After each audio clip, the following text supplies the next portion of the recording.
अगर आप एट्सी पर काम कर रहे हैं और आपको सेल नहीं आ रही है, तो इसका मतलब है कि आप हार्ड वर्क कर रहे हैं, आप स्मार्ट तरीके से काम कर ही नहीं रहे हैं। आपने नोटिस किया होगा कि कुछ सेलर्स होते हैं जो कि एट्सी पर आते हैं, अपना बिज़नेस लॉन्च करते हैं और उनका स्टोर बहुत क्विकली ग्रो करने लग जाता है। Grow in terms of sales, orders, revenue वो लोग बहुत क्विकली जनरेट करने लग जाते हैं। बट कुछ सेलर्स होते हैं जो कि काफ़ी टाइम से एट्सी पे काम कर रहे हैं, लेकिन उनको उतनी सेल्स या ऑर्डर्स वगैरह नहीं आ पाते हैं, वो स्ट्रगल कर रहे होते हैं और एंड ऑफ द डे वो गिव अप कर देते हैं। तो क्या वो स्ट्रेटजीज़ है, मैं आपको 3 स्टेप फॉर्मूला देने वाला हूँ, जिनको फॉलो करके आप भी स्मार्ट तरीके से इट्सी पर ग्रो कर सकते हैं। मैं पिछले काफ़ी टाइम से इट्सी सेलर्स के साथ में काम कर रहा हूँ। मैंने काफ़ी सारी सेलर्स को हेल्प किया है इट्सी स्टोर ग्रो करने में। तो क्या स्ट्रेटजी मैं फॉलो करता हूँ, तो उन्हीं सब के बारे में इस वीडियो में हम बात करेंगे। Hi, my name is Ankit and I have worked at etsy.com for almost like 4 years and currently we are helping people to grow their business on Etsy. जिन 3 स्ट्रेटजीज की हम बात करने वाले हैं, उनमें से पहला है कॉम्पिटिटर एनालिसिस एंड रिसर्च। अब ये पॉइंट जो है वो बहुत इंपॉर्टेंट है। जो न्यू सेलर होते हैं उन्हें इसके बारे में पता नहीं होता, और यहाँ पे मैं रिसर्च या कॉम्पिटिटर एनालिसिस उस सेंस में बात नहीं कर रहा हूँ कि आपको मंथ्स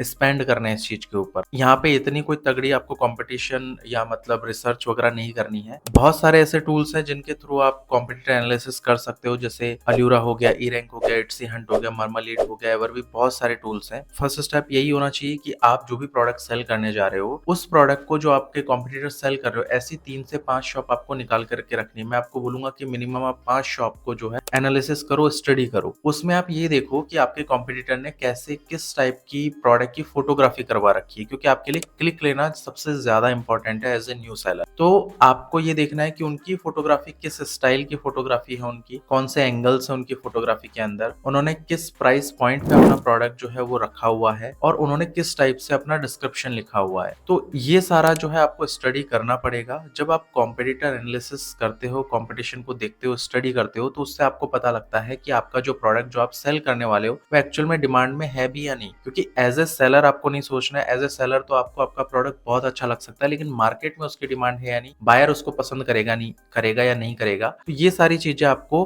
कॉम्पिटिटर एनालिसिस के अंदर देखनी होती है, रिसर्च इसके ऊपर आपको करना होता है। जब आपको पता लग जाता है कि ये प्रोडक्ट आपका वाकई में डिमांडिंग है और आप इस पे अगर काम करते हो, आपको सेल आती है, आप जब स्टडी करते हो अच्छे से, आप देखते हो कि आपके कंपटीशन मतलब जो आपके कॉम्पिटिटर्स हैं उनको कितनी कितनी सेल आ रही है इस पर्टिकुलर प्रोडक्ट के ऊपर, तब आपको जो दूसरी स्ट्रेटेजी है उसके ऊपर बढ़ना है। और दूसरी स्ट्रेटेजी है क्रिएटिंग मैग्नेटिक लिस्टिंग। अब यहाँ से आपने स्टडी कर लिया कि यस, जो प्रोडक्ट आप लिस्ट करने जा रहे हो, जिस कैटेगरी के ऊपर आप अपनी शॉप को बिल्डअप करना चाह रहे हो, आपने 5 शॉप्स जो है वो मिनिमम स्टडी की है।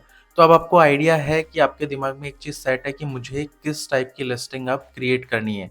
मैग्नेटिक लिस्टिंग से मेरा मतलब है ही ये कि किस टाइप की फोटोग्राफी आपके इस प्रोडक्ट को विनिंग बना रही है, आपके कॉम्पिटिटर्स जो है वो किस टाइप के फोटोग्राफी कर रहे हैं, उनसे भी बेहतर फोटोग्राफी आपको करनी है, उनसे भी बेटर काम आपको करना है फोटोग्राफी के ऊपर। मैं यहाँ पे कॉपी करने के लिए बिल्कुल भी नहीं बोल रहा हूँ कि आप फटाफट से जो है जो भी उन्होंने फोटोग्राफी कर रखी है उसको कॉपी कर लें, बट आपको उनसे बेटर काम करना है फोटोग्राफी के ऊपर। क्योंकि एज ए न्यू सेलर आपको क्लिक्स लेने हैं। मतलब जब बायर इट्सी पर आएगा, इट्सी के सर्च बार में आपका प्रोडक्ट सर्च करेगा, आपकी लिस्टिंग बहुत सारे लिस्टिंग्स के साथ में वहाँ पे रैंक करेगी, तो आपके लिए अब वहाँ पे क्लिक लेना इंपॉर्टेंट हो जाता है। तो जब आपको क्लिक तभी मिलेगा जब आपकी फोटोग्राफी बेटर है, और उसके अलावा जो है आपका प्राइस पॉइंट, आपने प्राइस भी वहाँ पे स्टडी की है, तो आपको स्टार्टिंग में प्राइस भी अपनी कॉम्पिटिटिव ही रखनी है। स्टार्टिंग में आपको प्रॉफिट के लिए नहीं जाना है, और आपकी प्राइसिंग भी जब कॉम्पिटिटिव होगी तब आपको फर्स्ट पेज पर क्लिक मिलेगा। देन उसके बाद में आपको देखा कि किस टाइप का डिस्क्रिप्शन जो है वो काम कर रहा है, तो आप उस टाइप का डिस्क्रिप्शन वगैरह क्रिएट करके रखोगे, तो बायर आगे इंगेज करेगा आपके प्रोडक्ट के साथ में। मतलब कि आपके प्रोडक्ट को फेवरेट करेगा या कार्ट में डालेगा। अंदर की बाकी और फोटोज भी जो है आपको अच्छी रखनी है अपने कॉम्पिटिटर्स से। तो जब ये सब होगा तो आपका प्रोडक्ट कार्ट में जाएगा, फेवरेट होगा, यानी कि वहां पे एंगेजमेंट ज्यादा होगा, तो इट्सी आपको ऑटोमेटिकली और ज्यादा पुश करेगा। क्योंकि एंड ऑफ द डे आप बायर का एक्सपीरियंस अच्छा कर रहे हो, तो इट्सी उन शॉप्स को रिवॉर्ड करता है। जब आपका प्रोडक्ट कार्ट में जाएगा या फेवरेट होगा, तो बायर्स उसको परचेज भी करेंगे। आपको अपने टारगेटेड कूपन वगैरह जो है वो सेट करके रखने हैं मार्केटिंग वगैरह के लिए। तो वहाँ से आपको सेल भी आएगी और फिर देन आपको पॉजिटिव रिव्यू के लिए वहाँ पे बायर्स से अपील भी करनी है। अगर आपकी शॉप में पॉजिटिव रिव्यू आता है तो आपका कस्टमर सर्विस स्कोर भी टॉप लेवल पे पहुँच जाता है और इट्सी उस लिस्टिंग को बहुत अच्छे तरीके से पुश करता है। तो ये आपकी सेकंड स्ट्रैटेजी होनी चाहिए। अब इसके बाद में जो थर्ड स्ट्रैटेजी है जिसके ऊपर हम बात कर लेते हैं, वो है कि आपको क्वांटिटी भी डिलीवर करनी है। देखिए क्या होता है कि कुछ सेलर्स होते हैं जिन्होंने 2, 4, 5, 10 प्रोडक्ट डाले एंड वो वेट करते हैं कि अब मुझे सेल आनी चाहिए। पहले मुझे इन प्रोडक्ट के ऊपर सेल आए, देन ही मैं आगे जो है अपने प्रोडक्ट वगैरह बढ़ाऊँगा। अगर सेल नहीं आएगी मुझे इन प्रोडक्ट के ऊपर, तो मैं अपने प्रोडक्ट आगे नहीं बढ़ाने वाला हूँ। अब आप खुद सोचो कि क्या 5-10 प्रोडक्ट के साथ में आप एट्सी पे आज के टाइम पे ग्रो कर सकते हो?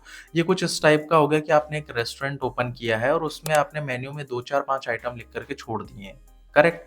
तो आपको थोड़ा-सा इस तरीके से सोचना है। आज के टाइम पे जितनी ज़्यादा नंबर ऑफ लिस्टिंग्स आप अपनी शॉप में करके रखोगे, खासकर इंडियन सेलर्स, क्योंकि यहाँ पे इट्सी वैसे भी यूएसए की जो शॉप्स होती है उनको ज़्यादा फ़ेवर करता है।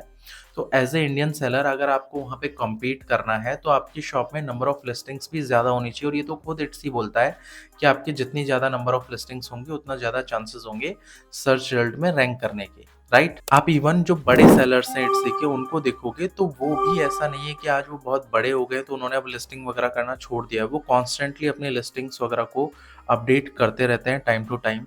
न्यू लिस्टिंग्स जो है वो इंट्रोड्यूस कर रहे होते हैं, न्यू प्रोडक्ट्स वो अपने बायर्स से इंट्रोड्यूस कर रहे होते हैं। तो नंबर ऑफ लिस्टिंग्स भी आपको अभी आज के टाइम पे ज़्यादा चाहिए, बट इसका मतलब ये बिल्कुल भी नहीं है कि आप बस क्वांटिटी बढ़ाते जा रहे हैं लेकिन क्वालिटी को स्किप करते जा रहे हैं।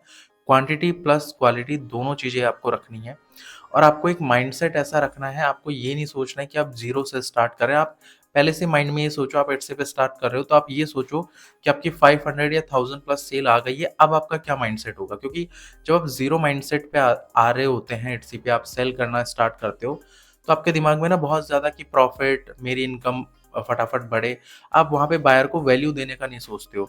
और जहाँ पर बहुत सारे सेलर्स ऐसे जो इस वीडियो को देख रहे होंगे, उन्हें भी पता होगा कि जब उन्होंने एटसी पर स्टार्ट किया था तब उनका क्या माइंडसेट था और आज 1000 सेल क्रॉस करने के बाद में क्या उनका माइंडसेट है। अभी वो बायर को जितनी ज़्यादा वैल्यू दे सकते हैं, उतनी ज़्यादा वो वैल्यू देने का ट्राई करते हैं।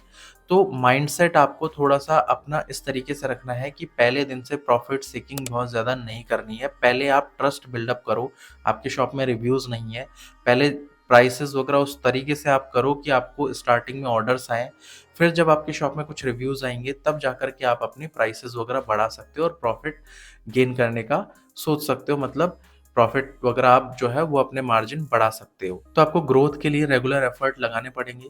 लॉन्ग टर्म थिंकिंग जो है आपको बिल्डअप करनी पड़ेगी, तब जाकर के रिजल्ट्स आएँगे। आई होप आपको वीडियो पसंद आया होगा। अगर वीडियो पसंद आया है तो आप इस वीडियो को लाइक कर दें और चैनल को सब्सक्राइब कर लेना। अगर आप इट्सी पर सेल करते हो या करना चाहते हो तो इसी टाइप का वैल्यूएबल कंटेंट इस चैनल पे मिलता रहेगा। सो मेक श्योर कि आप चैनल सब्सक्राइब कर लें। मिलते हैं नेक्स्ट वीडियो में।